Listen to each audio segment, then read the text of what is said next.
Now, here are some of the big items that you need to know for this. So the first one is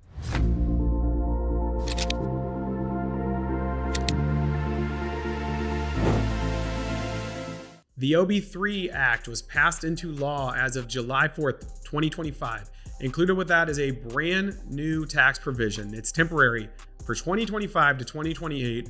There is potentially no tax on your overtime pay or your tips. Let's run through this and see if you may qualify. So the way this works is there's potentially no tax on tips and overtime up to $12,500 for individual taxpayers and up to $25,000 if you are a married filing joint taxpayer. Now there is a phase out here for high earners. So if you earn more than 150, if you're an individual and modified adjusted gross income, if you earn more than 300, if you're married filing joint and modified adjusted gross income, these will start to phase out. So you will start to get more of your tips, more of your overtime taxable. But again, it's 12.5, it's 25,000.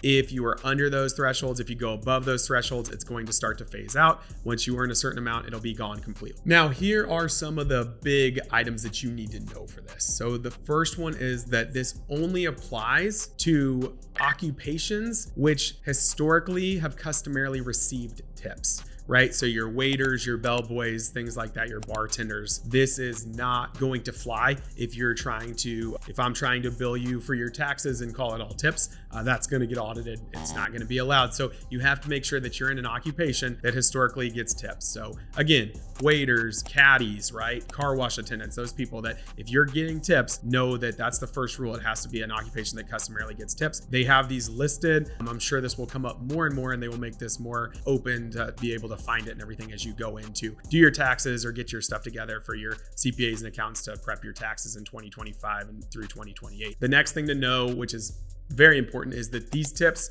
have to be reported on your W-2 or another tax form in order for you to claim them. So if this is cash tips, technically, legally, you still have to claim those and you are not going to get those non-taxable. Those need to be picked up. You need to tell your employer about them. Those need to be picked up on a W-2 so that it's reported to the IRS, to the states, and you can take those deductions. Now, another big piece here is these tips are still subject to FICA taxes. So they still have to be reported. You still have to pay Social Security and Medicare taxes on these tips.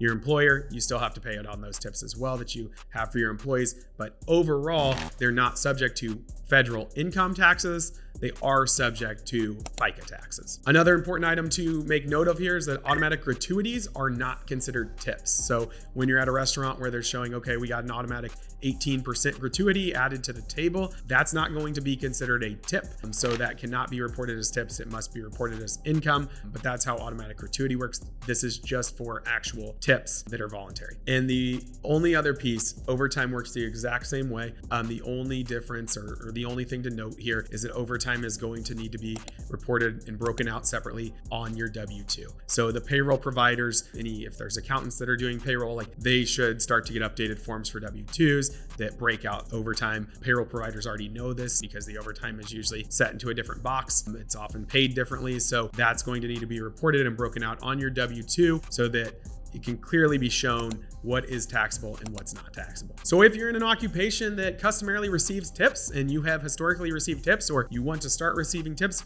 great. You potentially have a new deduction or a new tax-free income source. If you're getting overtime, maybe a little bit more incentive to work that overtime. The fact that you know it's not getting taxed. I know a lot of times people are like, what's the point of doing this overtime? I'm going to get it all taken away in tax anyways. So good news, those workers, is that you will not have that tax as long as you fit into these rules, fit below these thresholds. You potentially will have some non-taxable income.